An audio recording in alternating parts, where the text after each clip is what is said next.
Le prophète sallallahu alayhi wa sallam, lorsqu'il parle de Masih ad-Dajjal, il donne sa description. Il dit il est plutôt petit de taille et il est borgne, bien sûr comme on l'a vu, et il a les cheveux crépus et frisés. Dans d'autres descriptions, il est rapporté qu'il a le front large et les épaules larges.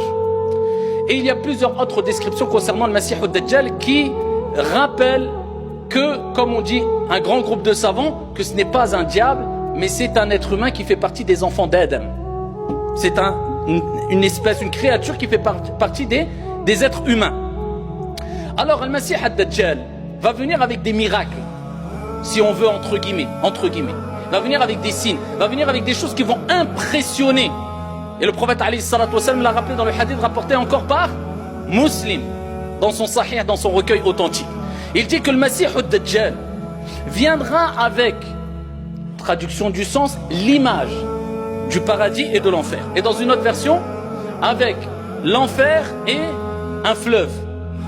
Le prophète alayhi salatu wa sallam, il dit son enfer sera le paradis et son paradis, ou bien le fleuve, sera ici l'enfer.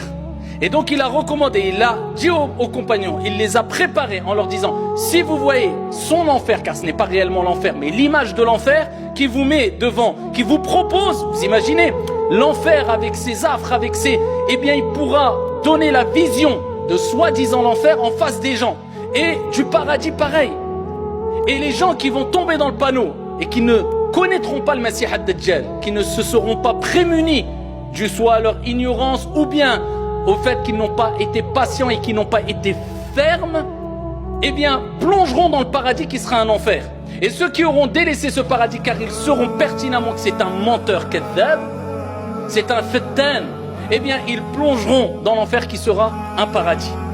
Et ça c'est parmi les plus grandes des épreuves ici qui seront en face ou qui seront auxquelles seront confrontés les croyants et les croyantes. Paradis, l'enfer en face de toi et voilà. Ça c'est parmi les choses que le prophète alayhi salatu wa sallam a dit.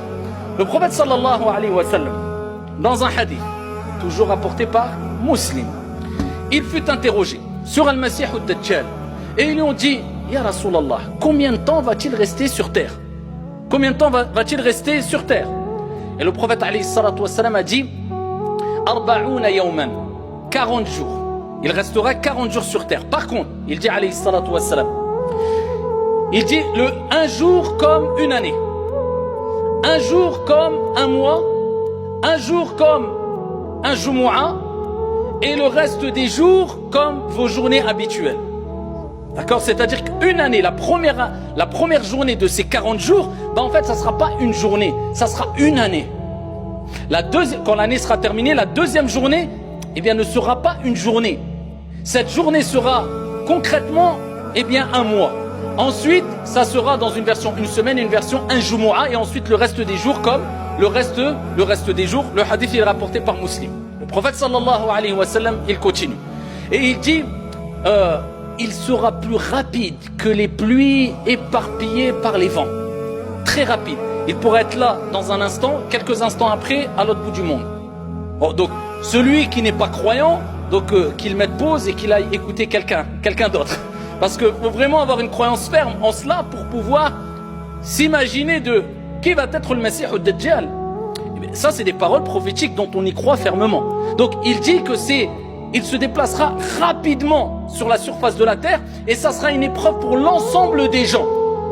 Et il dit, alayhi salatu wa salam, il fera tomber la pluie devant les gens. Vous voulez de la pluie? Il y a la sécheresse? Ok. Devant un peuple, devant un groupe. Vous voulez de la pluie? Ok. Il ordonnera au ciel de faire tomber la pluie, bi'idhnillah, par la permission d'Allah. Vous voyez, les épreuves, ça sera dur. Imaginez-vous, quelqu'un vient aujourd'hui, il te regarde et dit quoi? Tu veux qu'il pleuve? Le ciel fait tomber la pluie, il pleut. Tu vas te dire quoi? C'est pas des petites... on parle pas de sihr, de magie qui peut tu dire, oui, mais il y a une explication, oui, il travaille avec les djinns, oui... C'est la pluie qui tombe. Donc il fera des choses impressionnantes. Il traversera, toujours dans le hadith rapporté par Muslim, le prophète sallallahu alayhi wa sallam, il dit dans le même hadith, il passera par des ruines et il ordonnera aux ruines de faire sortir ses trésors. Il y aura des ruines et des trésors cachés, des choses qui sont enfouies depuis des siècles, etc. Il ordonnera à ces ruines de faire sortir ces trésors. Et le prophète il dit, ils sortiront comme un amas d'abeilles. Tu as vu des abeilles? Si tu vas les déranger, un groupe d'abeilles, eh bien ils sortent, et en plus de cela, si toi tu les déranges, tu cours, ils te suivent.